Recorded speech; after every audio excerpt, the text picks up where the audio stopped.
handy here. Going ahead to start recording this now. Looking at the top teams and their over-under. This is very high here with the Clippers at home versus New Orleans. Point spread there, just 3 points. So good, competitive, high-scoring game we want to look at. I know there's another one here. There's a higher over-under. Just want to take note of here if I could find it. At 230s, possibly 240s, I thought I saw. 230 Warriors, of course, favored by a lot, though. Possible blowout game. Not too interested.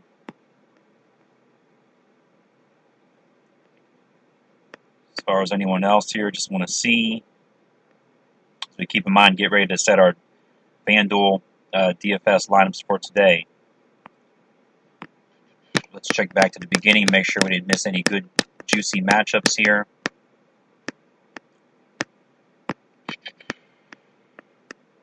Maybe 230 and above. No, we didn't. So that's the biggest matchup. Maybe followed by, what was another high ones, and maybe the 220s. Well, just Warriors, basically. So there's what we're looking at, matching up, stacking, Clippers and New Orleans. So we'll look at these by position here. We'll do it like that. And then position optimizer. To grab this tool, you can get on for $1, pay it, try it out for a week. If you don't like it, cancel it out. So right now I'll show you the features of what it is right now here, the most important ones real quick. You can line up the depth chart feature. You can have it on FanDuel. You can have it on DraftKings. And you can, obviously sort by any position. You can customize a slate. This will show all the salaries, points per game, minutes, usage in terms of their offensive, at least usage on this screen. You can even get into the assists, rebounds, steals, blocks usage. Here, if you click on their name with more detailed stats and information, you can watch the player. For example, with Lillard, you can just click on his name to actually generate your customized lineup for the players that you want to go ahead and watch.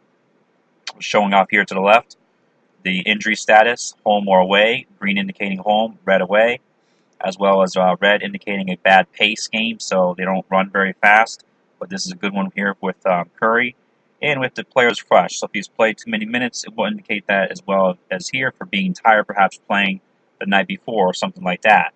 So all these factored into your game overall. I wouldn't consider, recommending just going with all the players above just because he has, the best matchup, 25th ranked defense in Brooklyn, 26th versus the point guard. I would also, of course, consider his season value point total of 220 per point on FanDuel for the year, sort of compared to currently being at 237 recently, which is right where he consistently is at and needs to be at. But as you get into some other players, though, down below, I'd recommend picking some of them to obviously not only save yourself some salary, but to perhaps get a player who's unexpectedly going to do well. The other people don't play and have low ownership percentage. So perhaps, let's say, coming down here, Russ Westbrook, maybe he won't be as highly owned because of his matchup pending here defensively, versus Houston would not be so favorable. Or in his favor. So you play Westbrook, and you could, for example, I'll just watch him, still play him versus Houston, and just play one of these guys that are a bit safe, such as this guy. He's all greens all across the board. However, his points average, per game is 20, which he does get about 20. Last 3 games shown here indicated 22, 20, and 24. So he's right about averaging where he needs to be. So if you want to go for that safe point total, why not? So you can watch him here as well. Moving forward here to the shooting guard. He's got to get 9 players matched up for FanDuel. We can look at any number of factors, but we could even order them up here in terms of price. Highest price Harden, lower price, and so forth. But, well, yeah, let's do that.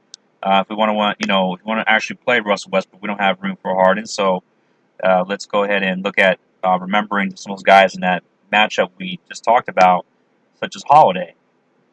He averages 36.7 points per game and has been just about right in terms of even a little bit higher than his average lately, which is fine. 118 value points, cost per point. That may go down, of course, so his value is still holding up for now. We'll go ahead and watch him as he has a 100 overall highest algorithm dash rank at the moment, even though it's playing away, no problem. And then we'll go on down here, and we're looking in particular probably for a, unless J. Rue Holiday is an actual good defender, I don't know to confirm that, looking for a Clippers player, perhaps, to shooting guard.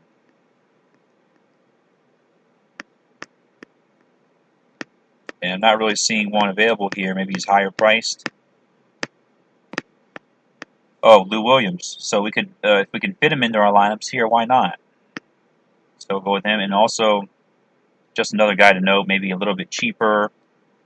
Go with, just order these and put someone who's a good value to play. We could say, staying at a bit lower price, perhaps Reddick. Okay, so moving on here to the small forward. We'll just go ahead and do that this time. Order them up in terms of best value. And looking at Covington, Miles, Durant, Barnes, Winslow.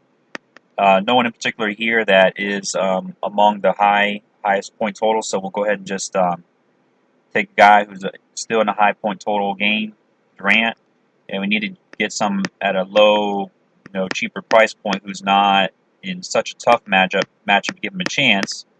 Yellow is, cautionary, but we could go with him because he's giving us some decent usage compared to the guys around him, and he's at home, fresh, and so forth. So let's give Lamb a watch there. Next, moving on here, we want to finish this up. Power forward. Same concept, and let's just this time order up in terms of fantasy points per game. Let's just say we want to get, safe play here as well for a good price. Let's say Millsap. He's got a good, decent matchup. We'll watch him because we've got to save ourselves some money there. We are conscious, of course, of the amount of money to spend. Or we could also try with excellent matchup here, Tobias Harris, fresh and ready to go. And as for the center, just want to, again, find a good value overall. So once again, let's say overall rankings, Jordan, if we can afford him. I kind of doubt it, but then we could also go with Jerkic, as he just had a really massive point game total recently, as at 27% usage, even higher, in fact, than Jordan, interestingly. We could go with him. So let's see what comes out of this. In the lineup optimizers, this is showing us what positions we can put together to play these players, join them up for a great lineup. And it right here shows us, indicates there's $500 left over. So if we need to indicate that we, need to upgrade somebody, we can, because we don't have to hold on to this. So as you can see here, these are the players that I chose. However, we may want to upgrade someone. Perhaps there are 9 upgrades I've noticed at the point power forward available, such as Harris. And as long as we can get something decent out of Gordon, we're set to go here. So I'll save that lineup, and hope you enjoyed looking at that lineup here today as an optimal type, good value lineup today. So thanks for watching. Point down to the description area of the page. Click on it. Go to my site. There'll be a free DFS Daily Fantasy Report for you there as well, to help you look at some other factors in determining best players for the day or night. Thanks a lot.